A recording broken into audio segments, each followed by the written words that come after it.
Hello, नमस्ते. माझं नाव प्रियंका ज्ञानेश्वर लोखंडे. हो जाओ तैयार साथियों, हो जाओ तैयार, हो जाओ तैयार साथियों, हो जाओ तैयार। अर्पित कर दो तन मन धन, अर्पित कर दो तन मन धन, मांग रहा बलिदान वतन, मांग रहा बलिदान वतन। अगर देश के काम न आए तो जीवन बेकार, अगर देश के काम न आए तो जीवन बेकार। हो जाओ तैयार साथियों, हो जाओ तैयार, हो जाओ तैयार साथियों, हो जाओ तैयार। सोचने का समय गया, सोचने का समय गया, उठो लिखो इतिहास नया, उठो लिखो इतिहास नया। बंसी फेंको और उठा लो हाथों में हथियार, बंसी फेंको और उठा लो हाथों में हथियार।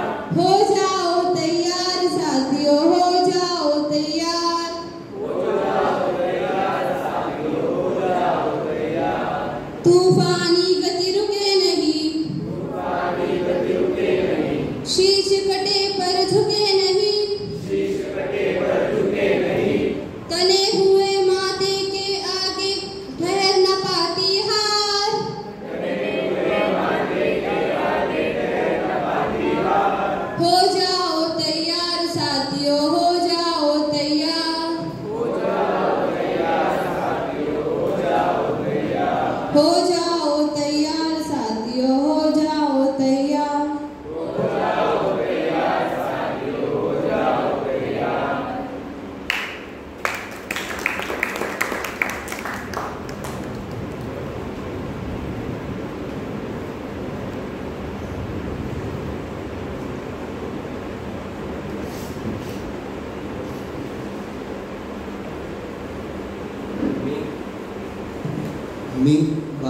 मी आता भाषण सत्र घेण्याकरता ॲडव्होकेट विशाल मोहिते सरांना मंचावर आमंत्रित करतो.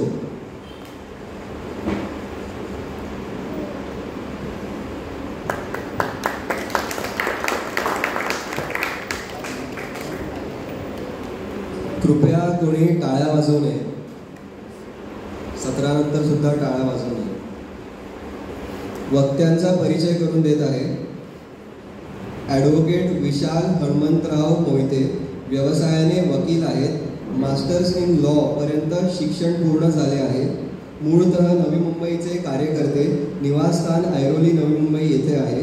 नवी मुंबई कॉलेज शाखा अध्यक्ष ते नवी मुंबई शहर मंत्री, ठाणे जिल्हा संयोजक अशा जबाबदाऱ्या पार पाडल्या. तसेच पुणे जिल्हा संयोजक म्हणून 2 वर्षे काम केले. सध्या केंद्र सरकारचे वकील तसेच महाराष्ट्र सुरक्षा रक्षक महामंडळाचे राज्यपालयुक्त सल्लागार सदस्य आहेत. भारतीय मजदूर संघ महाराष्ट्र प्रदेश मंत्री देखील आहेत. आता मी प्रज्वल यांना विनंती करतो की त्यांनी वक्त्यांचे पुस्तक भेट देऊन स्वागत करावे.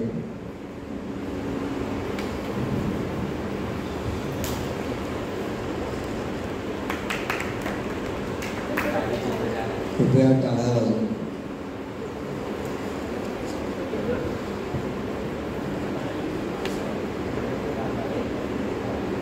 मी आता एकल गीत घेण्याकरता ऋषिकेश काळे यांना मंचावर येण्याची विनंती करतो. एकल गीतानंतर देखील कोणी टाळ्या वाजवू नये. एकल गीतानंतर मी वक्त्यांना विनंती करतो की त्यांनी सत्राची सुरुवात करा.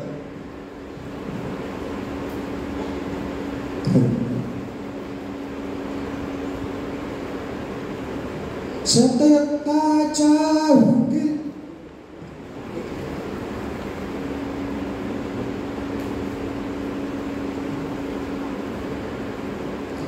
शतकांच्या यज्ञातून उठली एक केशरी ज्वाला. 10 दिशांच्या हृदयामधून अरुणोदय झाला, अरुणोदय झाला. शिवप्रभूची नजर फिरे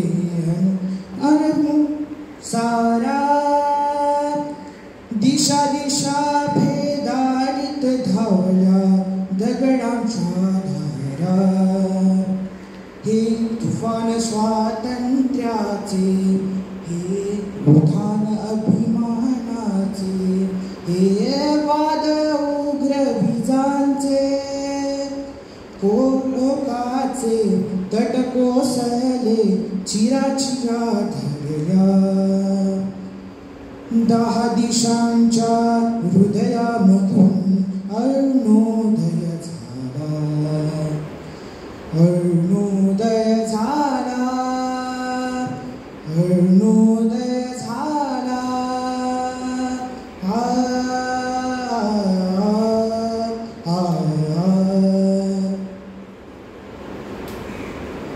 कडेक पारी घुमू लागले विजयाचे गान,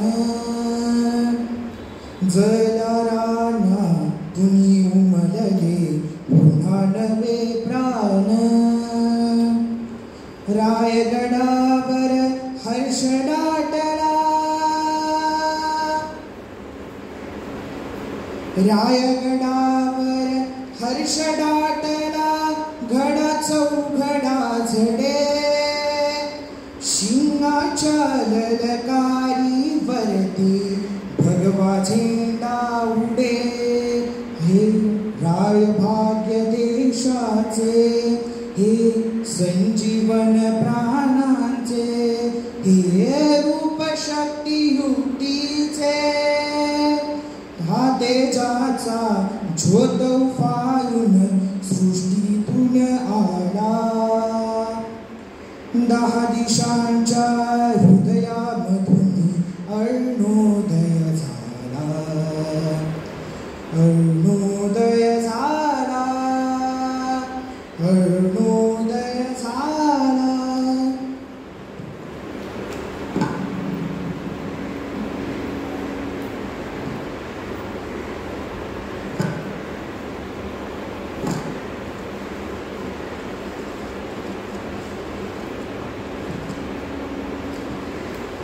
अखिल भारतीय विद्यार्थी परिषद नवी मुंबईच्या या अभ्यास वर्गामध्ये आपण सर्व जमलेल्या विद्यार्थी विद्यार्थिनी बंधू आणि भगिनी, फार ज्वाज्वल्य विषय मांडण्यासाठी मी आपल्यासमोर उभा आहे.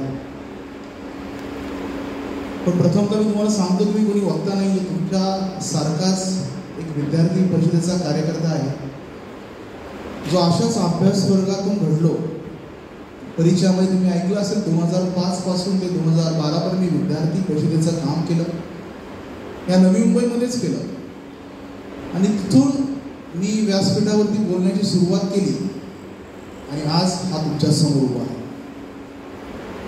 आजचा विषय ऐतिहासिक विषय आहे, आजचा विषय अभिमानाचा विषय आहे, आजचा विषय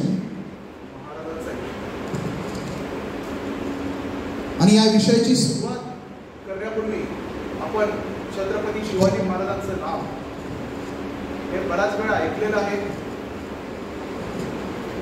किंवा त्यांच्याबद्दल बऱ्याच गोष्टी ऐकलेल्या आहेत, परंतु नक्की राज्याभिषेक का? महाराज होते, महाराज लढाया करत होते, शत्रूचं पाणीपत करत होते, पण नक्की शिवराज्याभिषेक करण्याची वेळ का आली हा एक महत्वाचा प्रश्न आहे.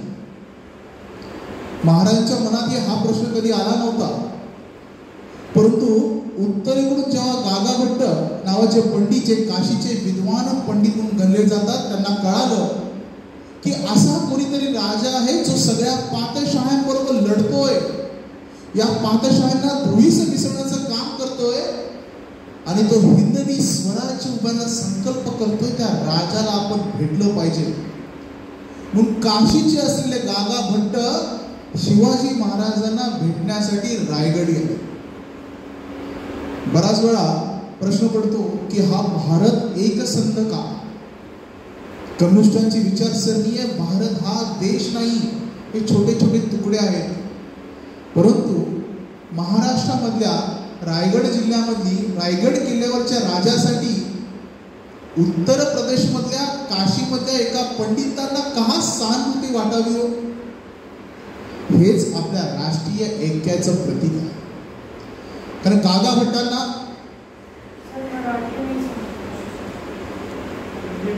हिंदी में मिक्स करते हैं.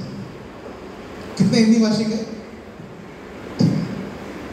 तो उत्तर भारत से हमारे गागा भट्ट जी आए. उनको लगा कि ऐसा कौन राजा है जो एक बादशाह के खिलाफ, मुगलों के खिलाफ, कुतुब के खिलाफ लड़ रहा है. तो हम कहते हैं कि बहुत सारी विचारधारा कहते हैं कि भारत कभी अखंड नहीं था, एक खंड था.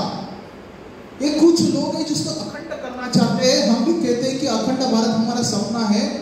तो हमारे मन में प्रश्न आना चाहिए कि उत्तर भारत के गागा भट्ट नामी पंडित को इस महाराष्ट्र के रायगढ़ जिले में बैठे हुए शिवाजी महाराज के प्रति क्यों आदर लगा? क्यों उनको ऐसा लगा कि मुझे शिवाजी महाराज से मिलना है, उनको मिलके बताना है कि आपको जरूरत है शिवराज्याभिषेक की, राज्याभिषेक की. मित्रों, यही प्रमाण है कि हमारा भारत देश पहले से अखंड था, अभी तक अखंड है. गागा भट्ट सिंह चलते चलते नासिक की तरफ से आ गए. जब शिवाजी महाराज को मालूम पड़ा कि गागा भट्ट जैसे विद्वान पंडित जिन्हें राज्याभिषेक का ज्ञान है, आपको मालूम है सभी पंडित होते हैं जिनको राज्याभिषेक का ज्ञान नहीं होता. हम भी देखते हैं हमारे जीवन में पूजा पाठ वाला करने वाला पंडित अलग होता है, एक विधि करने वाला पंडित अलग होता है. हमारे घर में जो पूजा चलती है उसके पंडित अलग होते हैं. हर तरह के ऐसे पंडित होते हैं, लेकिन बहुत कम पंडित होते हैं जो राज्याभिषेक का विधि करते हैं. उनमें से भारत में नामे जाने वाले या प्रसिद्ध ऐसे पंडित थे गागा भट्ट जी. शिवाजी जी महाराज को जब पता चला कि ऐसे गागा भट्ट जी आ रहे हैं, तो गागा भट्ट जी को लेने के लिए नासिक की तरफ रायगढ़ से लोग गए और उनको सम्मान पूर्वक रायगढ़ में लाया गया. और तभी पहली बार गागा भट्ट जी ने उन्हें कहा कि महाराज, आप जो काम कर रहे हैं बहुत बेहतरीन है. आप स्वराज्य की संकल्पना, हमारे हिंदू राष्ट्र की संकल्पना बहुत अच्छी है, लेकिन आपको मालूम है क्या कि आज भी बहुत सारे शूरवीर लड़ाकू मुगलों के तरफ, औरंगजेब के तरफ या दिल्ली के इस सल्तनत के तरफ क्यों झुकते हैं?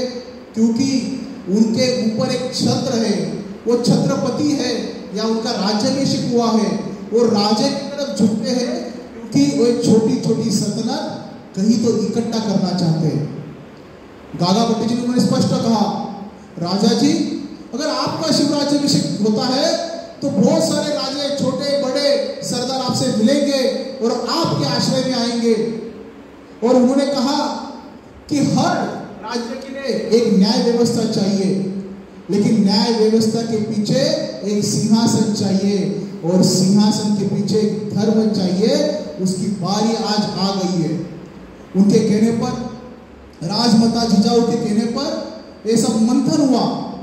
फिर उन्होंने कहा कि मेरे अकेले का राज्याभिषेक क्यों? ये तो स्वराज्य मैंने तो अकेले खड़ा नहीं किया.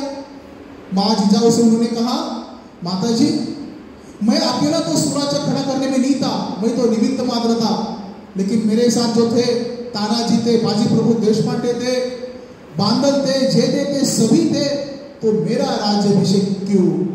तो जिजाऊ माता ने कहा कि राजे, किसी को तो आगे आना होगा, किसी को तो ये राजदंड उठाना होगा. और इसी तरह शिवाजी महाराज का राज्याभिषेक का दिन तय हुआ. मित्रों, ये शिवराज्याभिषेक, स्वराज्य, सुराज्य जो हम संकल्पना आजकल सुनते हैं, उसकी पार्श्वभूमि भी बहुत रंजक है. आखिर क्यों शिवाजी महाराज जैसे एक योद्धा को इस महाराष्ट्र में लड़ना पड़ा? हम जानते हैं कि हमारे जो पूर्वज थे उनको धोखे से मारा गया. उमरकंड जो बोलते खैबर की अफगानिस्तान, उपगानिस्तान से जो मुगली आक्रामक हुए, उन्हें हमारे देश को तोड़ते हुए पूरे दिल्ली तक कब्जा किया.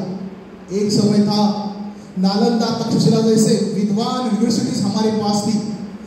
एक समय था बहुत शूरवीर योद्धे और अच्छा राज्य शासन चलाने में योद्धे हमारे पास थे.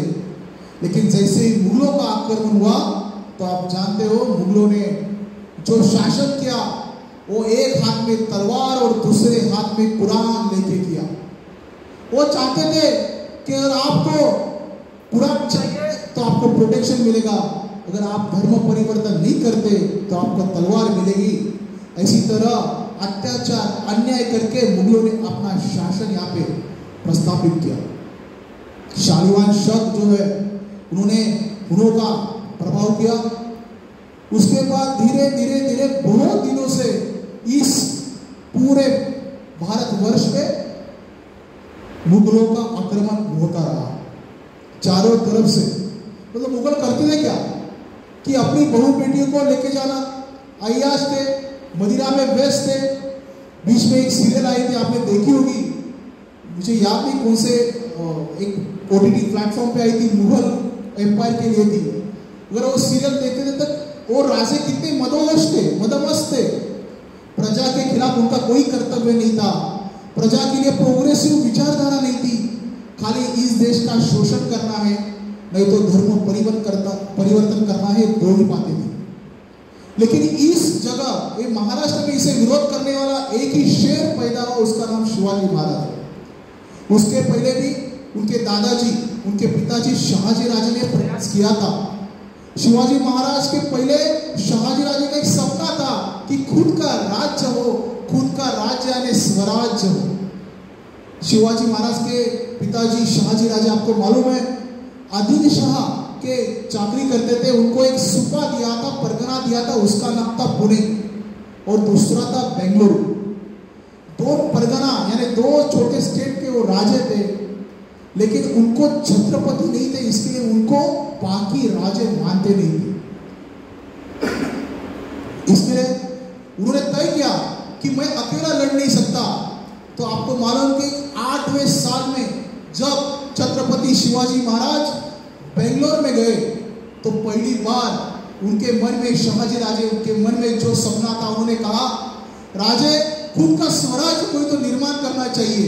इसके लिए 8 साल की उम्र में शहाजी राजे ने, जो हम आज राजमुद्रा देखते हैं, प्रतिपचंद्र लेखे वर्धिष्णु विष्णु वंदिता, छत्रपति शिवाजी महाराज की राजमुद्रा आज सर्वमान्य है, वह राजमुद्रा शहाजी राजे ने बंगलुरु में जब शिवाजी महाराज मिलने आए थे 8 साल की उम्र में दी थी। और उन्होंने कहा राजे हम अपने तरफ से प्रयास कर रहे हैं, लेकिन आपको भी प्रयास करना पड़ेगा। मैं यहाँ पे बेंगलुरु में डटा हूँ, लेकिन पुणे जाहिर आपको दी जाती है, आप पुणे में जाइए और स्वराज खड़ा कीजिए। ऐसा कोई लिखित करार नहीं था, लेकिन आप सोचिए कि 8 साल में कोई पिता अपने पुत्र को एक मुद्रा देता है जो स्वयं की होती है, स्वयं के राज्य की होती है। इसका मतलब स्वराज्य की भावना शहाजी महाराज के दिल में, मन में पनप रही थी। उनको लेके जिजाऊ माता पुणे में आ गई। पुणे में रहने के लिए कहाँ जाते थे? आपको मालूम है कि मुगलों ने पूरा पुणे रहे, सुपा रहे, बारामती रहे, पूरा प्रदेश उजाड़ दिया था। और दुर्भाग्यवश जब वो बेंगलोर से पुणे आ गए तो प्रचंड ऐसा, एक मराठी में दुष्काळ म्हणतो, प्रचंड सूखा था। वो सूखा की वजह से वो रहने के लिए जुन्नर में गए। जुन्नर में उनके ब्याही थे, ब्याही मतलब मराठी में साड़ू बोलते या कोई रिश्तेदार थे, उनके जुन्नर में शिवनेरी किला, तो वहां पे गए और वहां पे वो रहने लगे। शिवाजी महाराज का जन्म शिवनेरी किला में हुआ, तब से वो पुणे में आके बसे। पुणे एक जंगल था, आज का पुणे और तभी का पुणे बहुत फर्क था। पुणे तो भी जंगल था, बड़े बड़े जानवर थे, लेकिन पिताजी ने सपना दिया है सच करना है। इसके पुणे में लाल महल जो आप शनिवार वाड़ा के बाजू में लाल महल है, वो पूर्ण उसका पूर्ण तैयार करने का काम उनके पास है, क्योंकि रहने के लिए जगह चाहिए। और लाल महल में शिवाजी महाराज का बचपन पनप रहा था। शिवाजी महाराज बचपन से लाल महल में बड़े हुए, खेलते हुए बड़े हुए, और तभी से घोड़सवारी करना, दांडपट्टा चलाना, सभी गुणों से वो अवगत हुए अपने गुरु दादोजी कोंडदेव के द्वारा। जब पिताजी ने वो राजमुद्रा दी थी, अकेले नहीं दिए थे, एक छोटा सा मंत्रिमंडल ने उनके साथ दिया था। उस मंत्रिमंडल में जो थे, दादोजी कोंडदेव थे, बाजी पासलकर थे, जैसे महान योद्धे जो शहाजी राजे के अंडर तैयार हुए थे, उनको कहा कि आप शिवाजी महाराज के साथ जाओ, उनको मदद करो। और दादोजी कोंडदेव के देखरेख में शिवाजी महाराज तैयार हुए। धीरे धीरे शिवाजी महाराज बढ़ते गए, लेकिन आपको मालूम है कि लाल महल जो है वो नीचे है, जमीन के स्तर पे है। अगर कोई योद्धा चाहता है कि अपना एक सुरक्षित ठिकान हो तो गढ़ में हो, किले के ऊपर हो, तो उनको सतत लगता था कि कुछ ना कुछ मेरे पास भी गढ़ चाहिए, मेरे पास भी किला चाहिए, मेरा खुद का किला चाहिए। लेकिन करेगा कौन? लेकिन संगठन चाहिए, लोग चाहिए, सैनिक चाहिए। तो उन्होंने एक प्रयास किया कि पूना से वो शिरवल के तरफ जहाँ पे रोहिड़ा किला है वहाँ पे खेलने के लिए जाते थे। और खेलते खेलते हुए उन्होंने एक टीम बनाई। जैसे हम भी जब ग्राउंड पे जाते हैं, लोग मिलते हैं, दोस्त होते हैं, स्कूल में जाते हैं, दोस्त मिलते हैं, वैसे ही शिवाजी महाराज ने अपने दोस्त इकट्ठा किए, सवंगड़ी इकट्ठा किए और उनको खेलते खेलते खेलते स्वराज की प्रेरणा दी। उसमें कोई तानाजी था, कोई बाजी था, कोई संताजी था, कोई धनाजी था, ऐसे बहुत सारे उनके शूर सरदार उनके साथ थे। और उनके बाद उन्होंने एक निश्चय किया कि हमें तो अभी स्वराज को निर्माण करना है, लेकिन कुछ तो अधिष्ठान चाहिए। अगर आपने दत्तोपंत जी ठेंगड़ी का कार्यकर्ता किताब पढ़ा हो, कार्यकर्ता कैसा होना चाहिए? कार्यकर्ता के लिए कोई तो अधिष्ठान चाहिए, मतलब कोई तो सामने उद्दिष्ट चाहिए, ध्येय चाहिए। उस अधिष्ठान के लिए उन्होंने शिवाजी महाराज और सबने तय किया कि हमारा अधिष्ठान रहेंगे भगवान शंकर। और भगवान शंकर का मंदिर कहाँ पे है? तो रोहिणेश्वर पे है। तो रोहिणेश्वर पे जाके उन्होंने वहां पे शपथ ली। सभी साथी उनको इकट्ठा आए और उन्होंने शपथ ली। कम से कम 200-250 के ऊपर उनके साथी थे। उन्होंने शपथ ली कि हम खुद का राज्य तैयार करेंगे, खुद का स्वराज्य तैयार करेंगे और खुद का स्वराज्य तैयार करने के लिए हम लोग आखिरी सांस तक एक दूसरे का साथ देंगे। मित्रों, एक बहुत बड़ी बात होती है। हम भी कोई गतिविधियां करते हैं तो शपथ पूर्वक करते हैं या कोई अधिष्ठान लेके करते हैं। आज हमारे सामने दो प्रतिमा लगाई है, स्वामी विवेकानंद, मां सरस्वती की। हमारी वो अधिष्ठान है। स्वामी विवेकानंद युवकों के अधिष्ठान है। मां सरस्वती विद्या की एक विद्या की देवता है। उनको हम साक्षी मानकर अपना काम कर रहे हैं। और तभी वो रोहिणेश्वर के पहाड़ में चढ़कर उस सभी मावलों ने शपथ ली कि हम खुद का स्वराज्य निर्माण करेंगे और शिवाजी महाराज को मरते दम तक साथ देंगे। और ऐसा होते हुए शपथ तो हो गई, घर पे आ गए, लेकिन उन्हें माँ जिजाऊ को भी नहीं बताया था और दादोजी कोंडदेव को भी नहीं बताया था कि मैंने संकल्प किया है, शपथ ली है, मैंने सिद्धि की है। जब जिजाऊ को मालूम पड़ा और दादोजी कोंडदेव ने उनको बताया कि ऐसा किया है, तो जिजाऊ माता बहुत खुश हो गई कि अच्छा संकल्प है।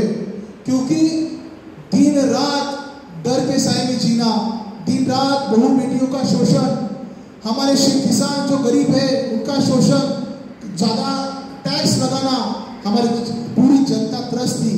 उसमें की एक आशा की किरण दिखाई दी। वो आशा की किरण मुझे वो रोहिणेश्वर की शपथ थी। शपथ तो हो गई।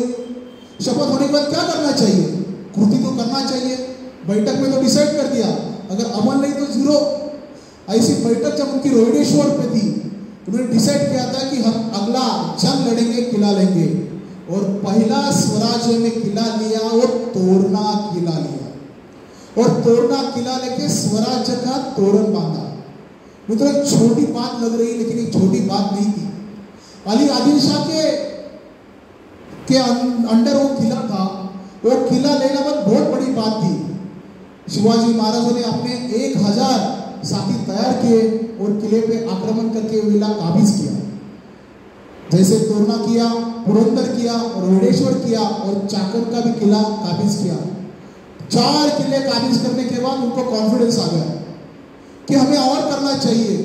लेकिन वो सिर्फ किले पादांतरण तो नहीं करते थे, वो किसान से जुड़ी छोटी छोटी बातें। किसान को क्या चाहिए? बीज चाहिए। किसान को क्या चाहिए? लोखंडी औजार चाहिए। सोन्याचा नांगर त्यांनी तयार केला आणि तो सोन्याचा नांगर पुण्यामध्ये फिरवला असं म्हणतात। म्हणजे प्रत्येक किसान को, हर एक किसान को उन्होंने बीज प्रोवाइड किया। हर किसान को उन्होंने औजार तैयार किए कृषि के, कि जैसे वो खेत जोत सके और हमारे परिवार की भरण पोषण कर सके। शिवाजी महाराज एक राजा थे जिनको दूरदृष्टि थी कि ऐसा करने के बाद आदिलशाह मुगल सब उनके ऊपर टूट पड़े। लेकिन आपको मालूम है कि उनके ऊपर एक अफजल खान नामक राक्षस भी एक भेजा था। आदिलशाह अपने मुंह में देखा रहेगा कि आदिलशाह ने अफजल खान ने जो विड़ा उठाया शिवाजी महाराज को समाप्त कर सकूं ऐसा विड़ा उठाया। और अफजल खान जब चाल करके आया, पेशेंस शिवाजी महाराज से क्या सीखना चाहिए? हम पेशेंस सीखना चाहिए। कैसे सीखना चाहिए पेशेंस? अफजल खान जानबूझ कर आया। शिवाजी महाराज जिनको अपनी आराध्य भवानी देवी मानते थे, भवानी तुळजापुर की भवानी, उसको वो तुळजापुर में आके उसने फोड़ दिया। लेकिन शिवाजी महाराज सर पे बर्फ रखे थे। हमें भी पढ़ाया जाता है अभ्यासक्रम में, डोक्यावरती बर्फ, जिभेवरती साखर, पोटात आग, पायात भिंगरी। शिवाजी महाराजांनी आता काही मला नाही केला, माझ्या तुळजाभवानी तोडतो का आपण तुला दाखवतो, असं नाही केलं त्यांनी। उन्होंने ठीक है, क्योंकि वो 3.5 लाख की सैन्य लेके आया था। शिवाजी महाराज का स्वराज छोटा था, खुली लड़ाई वो लड़ नहीं सकते थे। उन्होंने धैर्य रखा, भवानी माता के टुकड़े किए, फिर भी वो चुप रहे। पंढरपुर के विठा की विटंबना की, फिर भी शिवाजी महाराज चुप रहे। अफजल खान को ताजुब लगा कि वो चुप क्यों है, और इसके लिए शिवाजी महाराज का एक राजनीतिक विशेषण जो है वो आपके काम में आएगा। ठंडे दिमाग से उन्होंने अपने दूत को वहां पे भेजा, अपने वकील को भेजा और अफजल खान से बात की कि अफजल खान जी, मैं आपसे डर रहा हूं, अभी आपने हमारे अधिष्ठान नष्ट कर दिए, तो हम क्या चीज है, आप हमें नष्ट करोगे, ऐसा डर लग रहा है, मैं आपसे डर गया हूं। अफजल खान ने कहा ठीक है, तो मिलने के लिए आइए। पहला वाई में मिलना तय हुआ, सातारा में वाई ठिकाने, वहां पे मिलना तय हुआ, क्योंकि बहुत साल पहले उस वाई का सूबेदार अफजल खान था। अफजल खान को वाई को सब मालूम था। तो शिवाजी महाराज बोले नहीं नहीं, मैं आपसे डर रहा हूं, वाई तक भी नहीं आ सकता, ऐसा खत लिखा और उनको उपहार भेजे। फिर क्या किया, मीठा मीठा बोलते बोलते उनको जो अपना किला है, प्रतापगढ़ नाम है उसका, प्रतापगढ़ के नीचे लेके आए और वहां पे गांव में एक डेरा लगाया, आलीशान एक तैयार आलीशान कमरा तैयार किया और वहां पे भेटीचं ठिकाण निश्चित केलं। और वहां पे आने के बाद शिवाजी महाराज ने फिर से दूत भेजा कि मैं आपसे डर रहा हूं, पहले आप आइए, आप रुकिए, आप आने के बाद मैं आता हूं।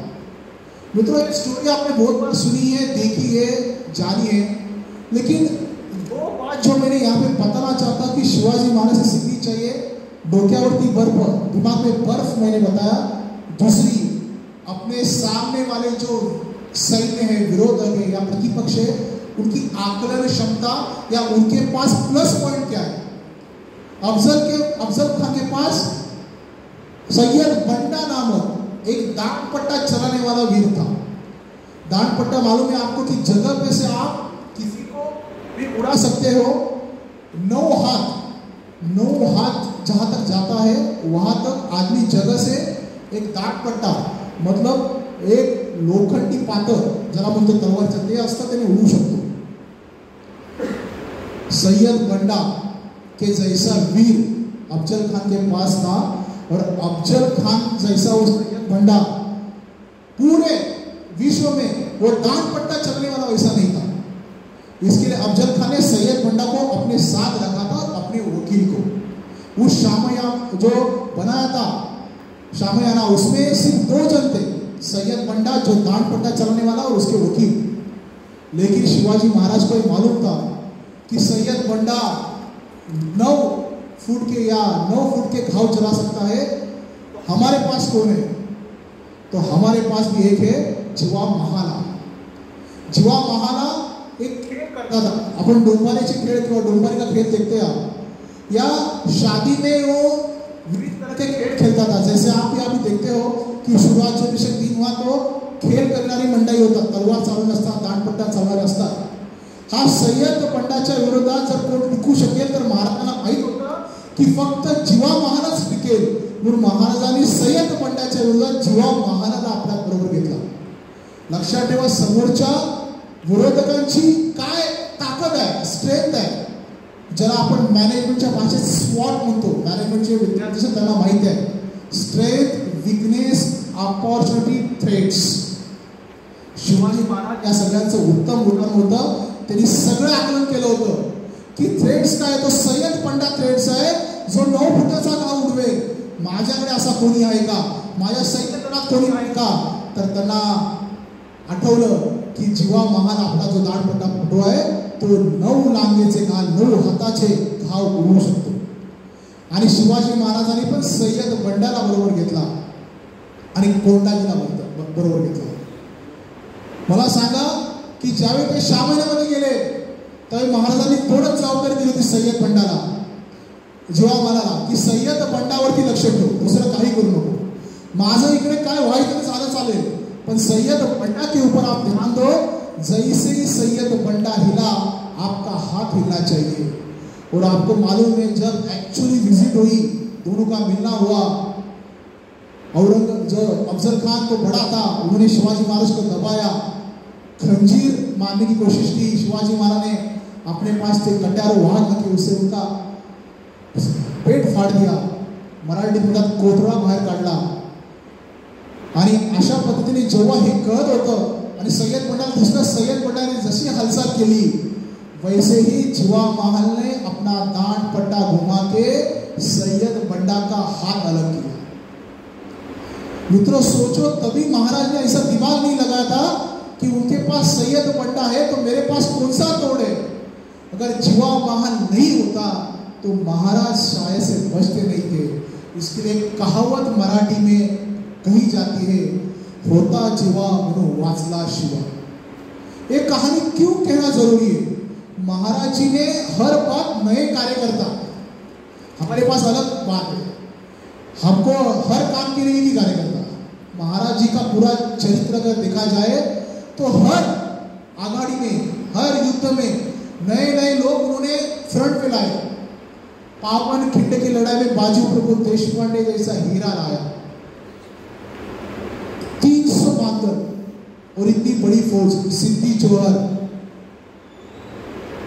पनाड़ा, बहुत बड़ा किला. अगर आप पनाड़ा नहीं गए तो जाओ, पूरे पनाला को घेरा था. महाराज बाहर नहीं निकल सकते थे, लेकिन महाराज निकल गए. लेकिन वो घोड़खिंड नामक खिंड थी, वहां से आगे नहीं जा सकते थे. तभी बाजू प्रभु देशपांडे महाराज जी को बोले आप चले जाइए, विशालगढ़ से तोप डालिए, तब तक मैं यहाँ गरीब को रोक के रखता हूँ. 300 मावले, वो घोड़खिंड छोटी सी, 300 मावले ने अपना बलिदान दिया जब महाराज विशालगढ़ पे पहुंचे. जाऊन सांगा तोपेला नाही भिनार मरणाला. म्हणजे इतना शूर बाजी प्रभु देशपांडे थे कि जब तक तोप न बजे उन्होंने आखिरी सांस तक वो लड़ते रहे. और जब तोप का आवाज आया तो बाजी प्रभु शहीद हुए. ऐसे बहुत सारे वीर थे. शाइस्ते खान का युद्ध भी आपको मालूम है, पुणे के लाल गांव में शाइस्ते खान थे, उनकी 4 उंगलियां तोड़ दी थी. ऐसे बहुत सारे पराक्रम के बाद ये पराक्रम हो रहे थे, लेकिन उनके लिए छत्र नहीं था, उनके लिए संगठन नहीं था. क्यों हम शिवाजी महाराज को राजा माने? ऐसी व्यवधान दी, इसके लिए राज्याभिषेक कराया गया. क्योंकि किले तो आ गए थे, बहुत सारे किले आ गए थे, बहुत सारे मुल्क आ गया था, लेकिन छत्र नहीं था. इसके लिए गागा बंडा आ गए थे. और तभी गागा बंडे जी के कहने पर शिवाजी महाराज ने राज्याभिषेक किया. राज्याभिषेक बहुत दिन चला. पहला दिन जो राज्याभिषेक था उसमें उन्होंने प्रतापगढ़ में तुलजा भवानी की एक मूर्ति स्थापित की थी, जो कहाँ से लाई थी? नेपाल से लाई थी. अभी मित्रों एक कनेक्शन देखो, मैं 1700 साल की बात करता हूँ. जब अफजल खान को फाड़ दिया तब शिवाजी महाराज ने कहा था कि मेरी भवानी माता को उसने टुकड़े टुकड़े किए थे, उसको मैंने यहाँ पे फाड़ दिया था. इसके लिए उसकी याद में प्रतापगढ़ में एक भवानी माता का मंदिर होना चाहिए. उसकी जिम्मेदारी एक सरदार पे दी थी और सरदार बोला ठीक है. उन्होंने नेपाल में जाके गंडकी नदी के उस पत्थर से मूर्ति तराश कर वहां से नेपाल से मूर्ति लाकर वो प्रतापगढ़ पे स्थापित की थी. और एक वर्तमान परिचय आपको दिया कि क्यों हम एक राष्ट्र है, क्यों हम हिंदू राष्ट्र है. क्या जरूरत थी? कहाँ पे? प्रतापगढ़ सातारा में। किसी भी पत्थर को किसी लेके मूर्ति कर सकता था नहीं, लेकिन उनको मालूम था कि नेपाल में गंडकी नदी का पत्थर योग्य होता है, मूर्ति सुबह बनती है, वो पत्थर से ही मूर्ति बननी चाहिए। इसके लिए यहाँ के सरदार वहां पे जाके मूर्ति तराश के यहाँ पे लाते हैं। यही हमारे हिंदू राष्ट्र का प्रमाण है। उसी भवानी माता को प्रणाम करके उन्होंने अपना दिन चालू किया। अभी 1 लाख लोग राजगढ़ पे आए थे, रायगढ़ पे। लेकिन रायगढ़ पर चुनना भी एक स्वाभाविक था। आपको मालूम कि पहली शिवाजी महाराज की राजधानी राजगढ़ थी। राजगढ़ से पूरा कारोबार करते थे। लेकिन राजगढ़ आपको मालूम कि घोर तालुका जो पुणे में स्थित है, उसमें सहज आप आ सकते हैं। अगर मुगल आदिल शाह कुतुब शाह को आक्रमण करना है तो राजगढ़ में पहला आक्रमण हो सकता है और राजधानी का ठिकाना सुरक्षित होना चाहिए। इसके लिए उन्हें रायगढ़ दिखा। रायगढ़ कब दिखा? रायगढ़ किसके पास था? चंद्रराव मौर्य के पास रायगढ़ था। रायगढ़ काबिज करके शिवाजी महाराज जब रायगढ़ लिया तब उन्होंने डिसाइड किया कि मेरी जो राजधानी होगी रायगढ़ होगी। हाँ, गढ़ बहुत सपोर्ट शिवाजी महाराज के उद्गार है कि हा गढ़ बहुत सपोर्ट तख्ते राखीला सिंहासनी बैसण्यासाठी। जिस वक्त शिवाजी महाराज ने रायगढ़ देखा तो उन्होंने तय किया कि शायद मेरी स्वराज्य की राजधानी होगी। रायगढ़ कहीं देखा, अगर आप गए हो तो आपको मालूम है बहुत बड़ा किला है। किले से नीचे आने के लिए, ऊपर जाने के लिए एकमात्र रास्ता है, छोटा रास्ता है। और रायगढ़ को देख के, रायगढ़ को तराशते हुए, आपको मालूम है हिरकनी नाम का एक बीच में चित्रपट भी आया था, फिल्म आई थी कि रायगढ़ से उतरना नामुमकिन है, इसके लिए रायगढ़ तय किया गया। अष्टप्रधान मंडल तय किया। उस अष्टप्रधान मंडल में पहले उनके सर सेनापति थे हम्बीरराव मोहिते। और मुझे बहुत आनंद होता है जब मैं उनका नाम लेता हूँ, क्योंकि उनके ही वंश परंपरा से हम आते हैं। हम भी कराड़ स्थित के हैं, जो हम्बीरराव मोहिते के घराने से हमारा ताल्लुका थे और उनके वंशज हम हैं। उनके जो अष्टप्रधान मंडल थे, वो हर अष्टप्रधान मंडल ने उनको स्नान करवाया, सप्त सिंधु का स्नान करवाया। सप्त सिंधु की व्याख्या ही हमारे हिंदू राष्ट्र की व्याख्या है। सप्त सिंधु क्या? सावरकर जी हमेशा बोलते हैं सप्त सिंधु का प्रदेश है। गोदावरी, कृष्णा, नर्मदा, तापी, सिंधु, गंगा, यमुना, ऐसी हमारी 7 प्रमुख नदियां हैं जो इस देश में प्रवाह करती है। उनका जल लाया गया, क्योंकि कोई भी राजा अगर छत्रपति बनता है तो उनको जल से स्नान करवाना होता है, तो वो जल लाया गया, वो जल से स्नान करवाया गया। जो अष्टप्रधान मंडल थे, हर एक के ऊपर कोई मराठीमध्ये मध, दही, ताक यानी आपले अभिषेक त्यांच्यावरती करवला। कारण की राजाचा अभिषेक करणं हे या त्या राज्याभिषेकाचा भाग असतो। त्यावेळी त्यांच्या पटराणी होत्या सोयराबाई, त्यांचे पुत्र होते संभाजीराजे, हे त्यांच्या बरोबर होते। राजमाता जिजाऊ डाव्या बाजूला बसल्या होत्या। आणि अशा प्रकारे ब्रिटिशांचा एक दूत जो आला होता त्याने हे सगळं नमूद केलंय। हेनरी ऑक्झेंडर नाव त्याचं।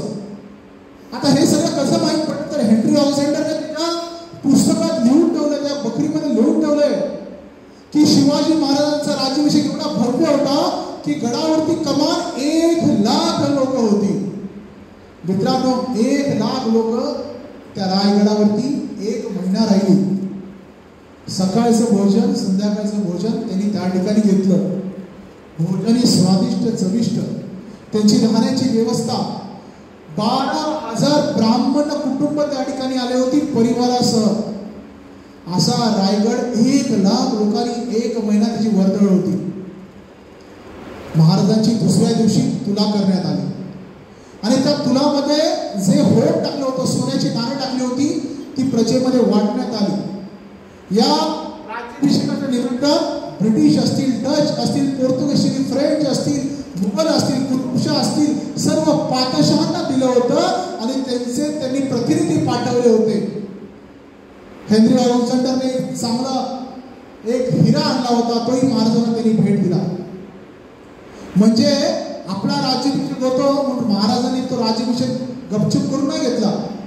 त्यांनी संपूर्ण जगाला सांगून करून घेतला, हो हे हिंदूंचं राज्य आहे, हे मराठा साम्राज्य एक छत्रसाल राजा आज या ठिकाणी शपथ घेतोय.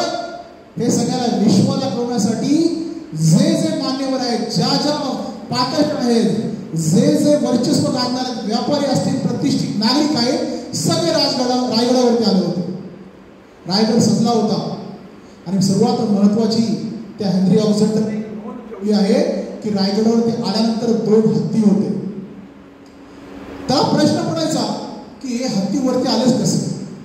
कारण रायगडची वाट ही चिंचोळी होती, रायगडची वाट छोटी होती, माणसाला जाणं अशक्य होतं. मग हत्ती एवढे चालले कसे? आणि हत्ती फार मोठे होते, बलदंड होते.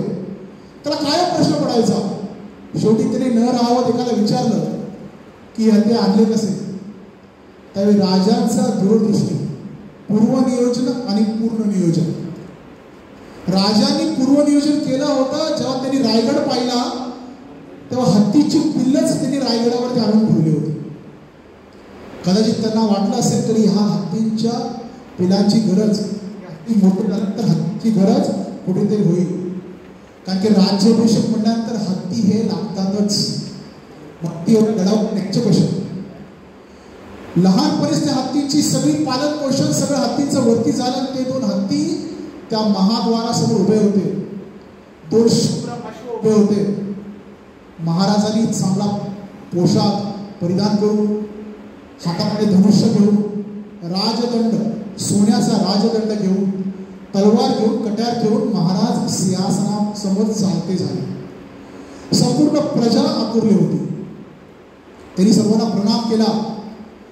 सिंहासनाला प्रणाम करून वीरासनामध्ये महाराज सिंहासनाला पाय न लावता बसले.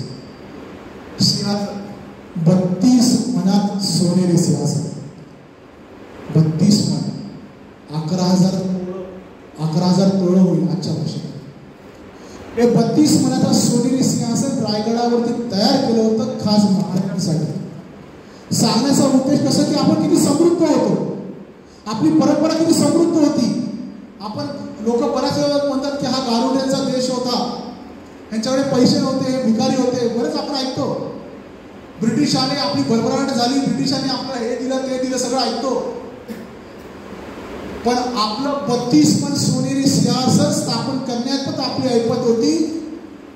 महाराजांनी हत्तीवरती बसून सोनं वाटलं एवढी आपली ऐपत होती. आणि अशा प्रकारे शिवाजी महाराजांची ते छत्र जेव्हा धारण केलं, सिंहासनावरती बसले, त्यावेळी गागा भट्टाने एक घोषणा दिली.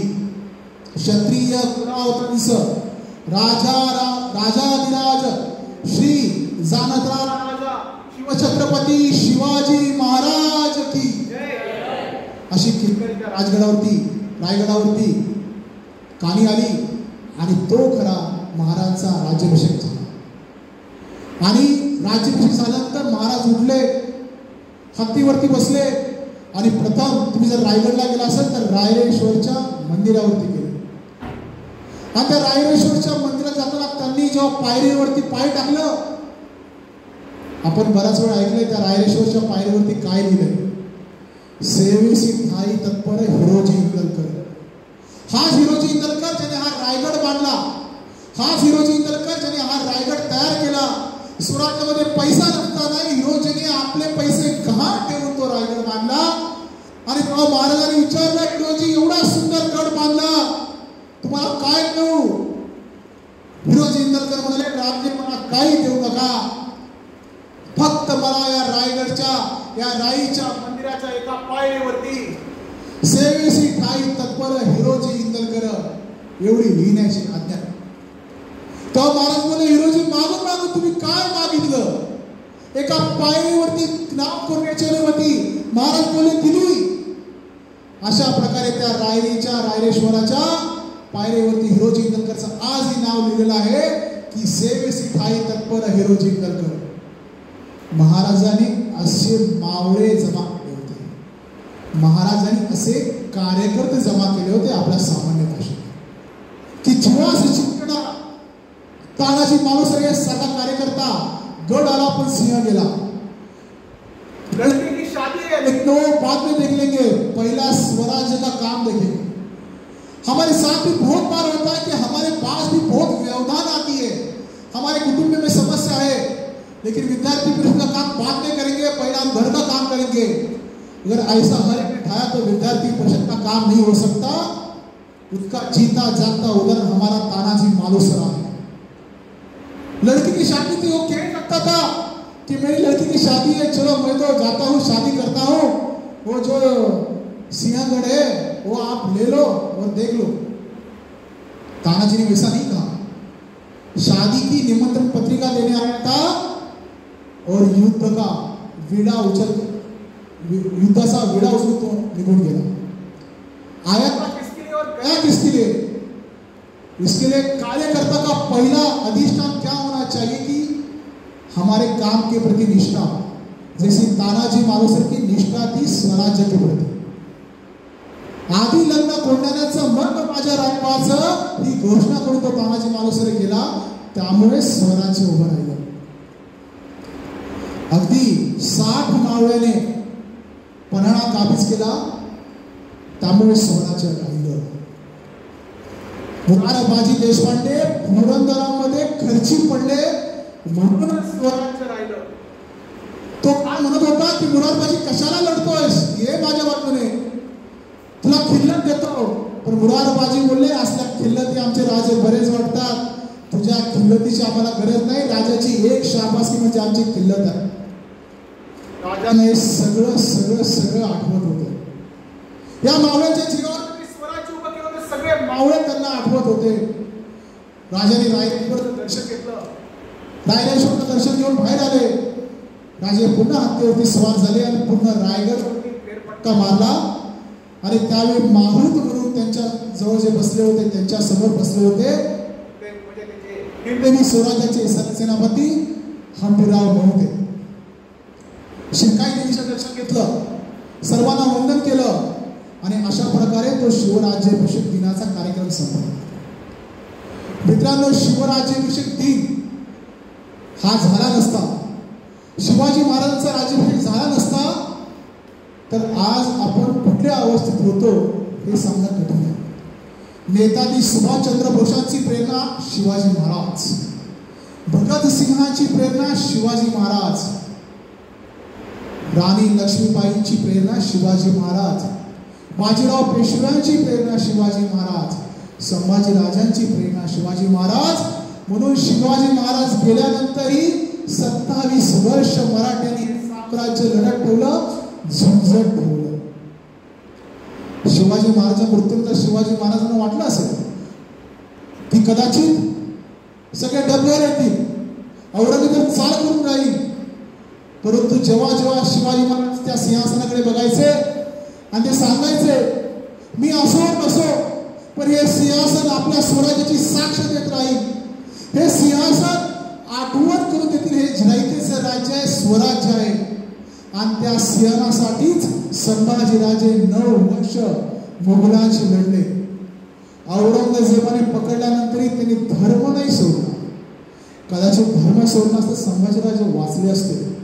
संभाजीराजाच्या निष्पादनानंतरही 27 वर्ष मराठी साम्राज्य का लढलं? त्या सिंहासनाला बघून लढलं. आजही आपण रायगडला जातो तेव्हा कोणाला प्रणाम करतो. आजही रायगडच्या त्या सिंहासनाला मस्तकाला प्रवेश करून करताना, त्या सिंहासनासमोर मान झुकवताना शिवाजी महाराजांचा रोमांचकारी इतिहास आठवतो. कधी रायगडला जाऊन या. विद्यार्थी परिषदेचं काम करताना असताना मी 18 गड फिरलो. विद्यार्थी परिषदेचं काम करत असताना 18 गड फिरल्यानंतर शिवाजी महाराजांनी मावळे काय लढले असते याची प्रचिती येते. अहो, किती सुंदर स्थापत्यशास्त्र आहे. रायगडच्या सिंहासनाच्या बाजूला बसून छोट्या आवाजात जर तुम्ही म्हटला किंवा कुजबुजला तर ते शेवटी ऐकायला जातं. आणि अगदी राज दरबाराच्या दरवाजे से भी आप कुछ बोलोगे तो सिंहासन तक उसकी गूंज सुनाई देती है. ऐसे आर्किटेक्चर हमारे पास थे और हम वो भूल गए. शिवाजी महाराजांचा इतिहास सांगताना ज्वाजल परिणामी साक्ष देतोच, पण संत परंपरा ही फार मोठी आहे. संत तुकाराम, संत रामदास यांचे आशीर्वाद त्यांना लाभले. काशी की कला जाती, अयोध्या में मस्जिद बसती, शिवाजी न होते तो सबकी नियत सुन्नत होती. हे कविभूषण ने का म्हटलं? कविभूषण तिने ठरवलं होतं की मी फक्त त्यांच्यासाठी गाईन, जो धर्माभिमानी असेल त्याच्यासाठी हा त्यांनी पोवाडा लिहिला.